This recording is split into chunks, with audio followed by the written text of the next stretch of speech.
Chapter 21. Dorothy, Betsy, and Ozma. I suppose many of my readers have read descriptions of the beautiful, magnificent Emerald City of Oz, so I need not describe it here, except to state that never has any city in any fairyland ever equaled this one in stately splendor. It lies almost exactly in the center of the land of Oz, and in the center of the Emerald City rises the wall of glistening emeralds that surrounds the palace of Ozma. The palace is almost a city in itself, and is inhabited by many of the ruler's especial friends and those who have won her confidence and favor. As for Ozma herself, there are no words in any dictionary I can find that are fitted to describe this young girl's beauty of mind and person.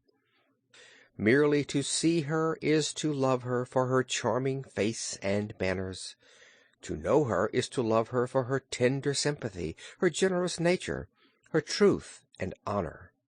Born of a long line of fairy queens, Ozma is as nearly perfect as any fairy may be, and she is noted for her wisdom as well as for her other qualities. Her happy subjects adore their girl ruler, and each one considers her a comrade and protector. At the time of which I write, Ozma's best friend and most constant companion was a little Kansas girl named Dorothy, a mortal who had come to the land of Oz in a very curious manner, and had been offered a home in Ozma's palace.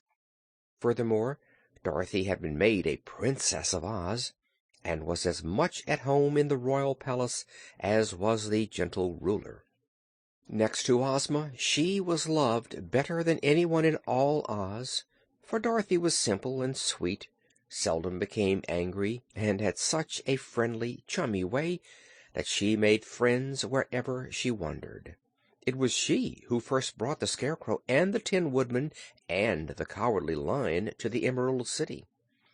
Dorothy had also introduced to Ozma the Shaggy Man and the Hungry Tiger, as well as Billina the Yellow Hen, Eureka the Pink Kitten, and many other delightful characters and creatures. Coming as she did from our world, Dorothy was much like many other girls we know, so there were times when she was not so wise as she might have been, and other times when she was obstinate and got herself into trouble.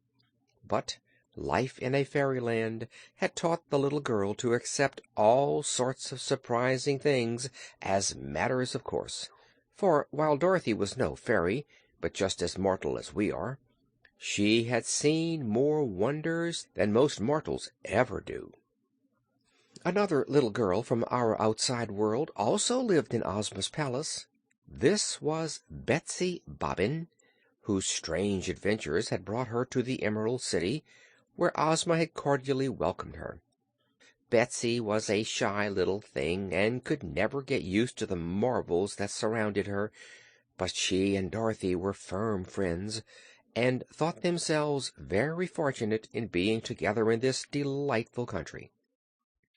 One day Dorothy and Betsy were visiting Ozma in the girl ruler's private apartment, and among the things that especially interested them was Ozma's magic picture, set in a handsome frame and hung upon the wall of the room.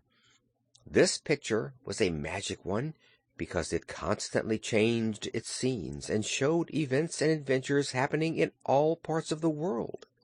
Thus it was really a moving picture of life, and if the one who stood before it wished to know what any absent person was doing, the picture instantly showed that person with his or her surroundings. The two girls were not wishing to see anyone in particular on this occasion, but merely enjoyed watching the shifting scenes, some of which were exceedingly curious and remarkable. Suddenly Dorothy exclaimed, "Why, there's Button-Bright!" And this drew Ozma also to look at the picture, for she and Dorothy knew the boy well. "Who is Button-Bright?" asked Betsy, who had never met him. "Why, he's the little boy who is just getting off the back of that strange flying creature," exclaimed Dorothy. Then she turned to Ozma and asked, "What is that thing, Ozma? A bird? I've never seen anything like it before." "It's an Ark," answered Ozma, for they were watching the scene where the Ark and the three big birds were first landing their passengers in Jinxland after the long flight across the desert. "I wonder," added the girl Ruler musingly, "why those strangers dare venture into that unfortunate country, which is ruled by a wicked king." "That girl and the one-legged man seem to be mortals from the outside world," said Dorothy. "The man isn't one-legged," corrected Betsy. "He has one wooden leg." "It's almost as bad," declared Dorothy, watching Cap'n Bill stump around. "They are three mortal adventurers," said Ozma, "and they seem worthy and honest, but I fear they will be treated badly in Jinxland, and if they meet with any misfortune there it will reflect upon me, for Jinxland is a part of my dominions." "Can't we help them in any way?" inquired Dorothy. "That seems like a nice little girl.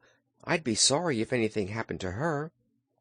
"Let us watch the picture for a while," suggested Ozma, and so they all drew chairs before the magic picture and followed the adventures of Trot and Cap'n Bill and Button Bright. Presently the scene shifted and showed their friend the Scarecrow crossing the mountains into Jinxland, and that somewhat relieved Ozma's anxiety, for she knew at once that Glinda the Good had sent the Scarecrow to protect the strangers. The adventures in Jinxland proved very interesting to the three girls in Ozma's palace, who during the succeeding days spent much of their time in watching the picture. It was like a story to them. "That girl's a regular trump!" exclaimed Dorothy, referring to Trot, and Ozma answered, "She's a dear little thing, and I'm sure nothing very bad will happen to her. The old sailor is a fine character, too, for he has never once grumbled over being a grasshopper, as so many would have done." When the Scarecrow was so nearly burned up, the girls all shivered a little, and they clapped their hands in joy when the flock of Orks came and saved him. So it was that when all the exciting adventures in Jinxland were over, and the four Orks had begun their flight across the mountains to carry the mortals into the Land of Oz, Ozma called the Wizard to her and asked him to prepare a place for the strangers to sleep. The famous Wizard of Oz was a quaint little man who inhabited the royal palace and attended to all the magical things that Ozma wanted done. He was not as powerful as Glinda, to be sure, but he could do a great many wonderful things. He proved this by placing a house in the uninhabited part of the Quadling Country where the Orks landed Cap'n Bill and Trot and Button Bright, and fitting it with all the comforts I have described in the last chapter. Next morning Dorothy said to Ozma, "Oughtn't we to go meet the strangers so we can show 'em the way to the Emerald City? I'm sure that little girl will feel shy in this beautiful land, and I know if 'twas me I'd like someone to give me a welcome." Ozma smiled at her little friend and answered, "You and Betsy may go to meet them if you wish, but I cannot leave my palace just now, for I am to have a conference with Jack Pumpkinhead and Professor Wogglebug on important matters. You may take the Sawhorse and the Red Wagon, and if you start soon you will be able to meet the Scarecrow and the strangers at Glinda's palace." "Oh, thank you!" cried Dorothy, and went away to tell Betsy and to make preparations for the journey. End of chapter 21.